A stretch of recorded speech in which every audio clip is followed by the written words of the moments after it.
Mapagpalang araw po sa ating lahat. Ako po, si Chanel Tipuno, and ang topic po natin ngayon is ang Genesis 21 verse 1 to 2, English Standard Version.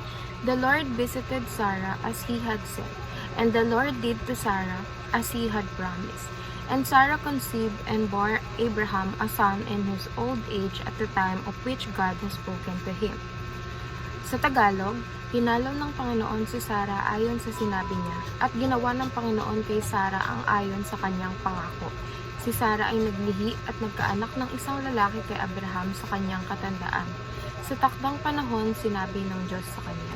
So, makikita po natin sa verse na to na kapag si God ang nangako at kapag si God ang nagplano, lagi niyang tutuparin to.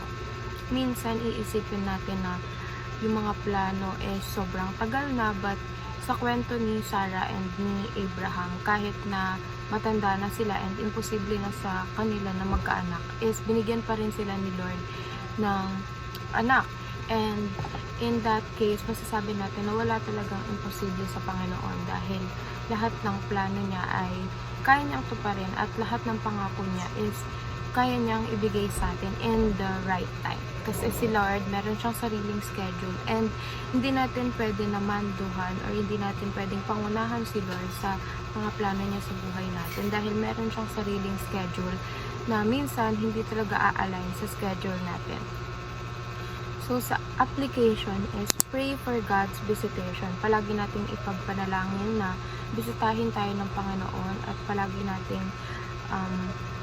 tayo makipag-communicate sa Kanya sa araw-araw through prayer, and sabihin lang natin yung mga hiling natin kasi lahat naman yun is pinapakinggan ni Lord, and lahat ng promise ni Lord is kaya niyang tuparin. So, we really need to trust God for our life.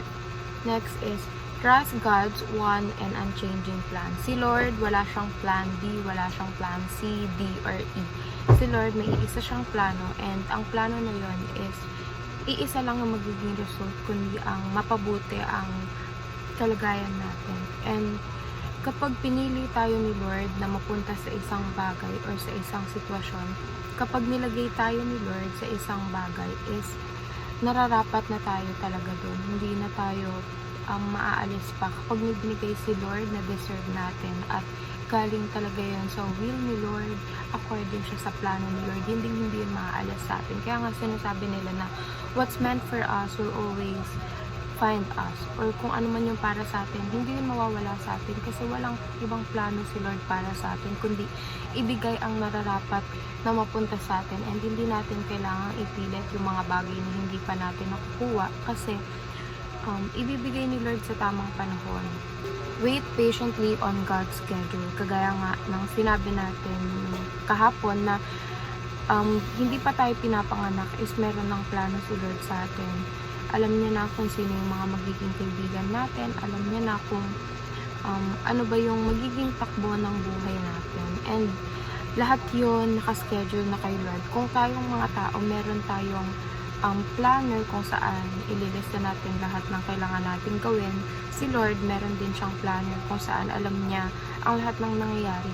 He is sovereign, and lahat ng nangyayari sa paligid, lahat ng iniisip ng mga bawat isa is alam ni Lord. And minsan tayo, gusto natin pangunahan si Lord dahil feeling natin ang tagal-tagal niyang tuparin yung mga matagal na natin pinag-pray, or minsan naiinip na tayo dahil parang hindi naman tayo pinapakinggan ni Lord. Pero kapag nagtiwala tayo at nag-antay tayo patiently sa schedule ni God, makukuha natin yung mga bagay na pinag-pray natin ng matagal na. Kagaya nga ng sinabi sa Proverbs 3 verse 5 to 6, trust in the Lord with all your heart and do not lean on your own understanding.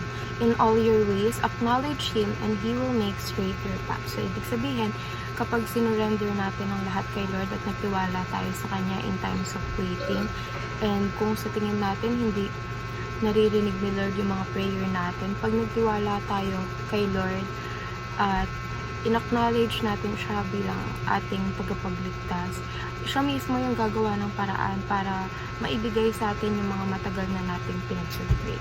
Nag-aantay po tayo. Hindi po siya parang nag-chill lang tayo. it is an active time of seeking God. And sa pag-aantay natin, dito lumalago yung faith natin. And pinaprepare tayo nito kung sa anong ang mas malaking plano ni Lord para sa atin.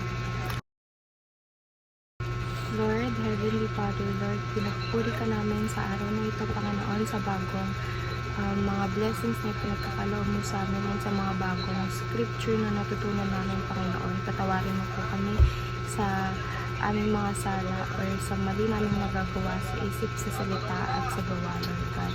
Gabayan mo po kami sa araw na ito na sana po may apply namin ang mga natutunan namin sa devotion na ito. And pagtibayin mo po ang aming faith sa pagtitiwala sa iyo, Panginoon, lalo na po in times of waiting. In Jesus' name we pray. Amen.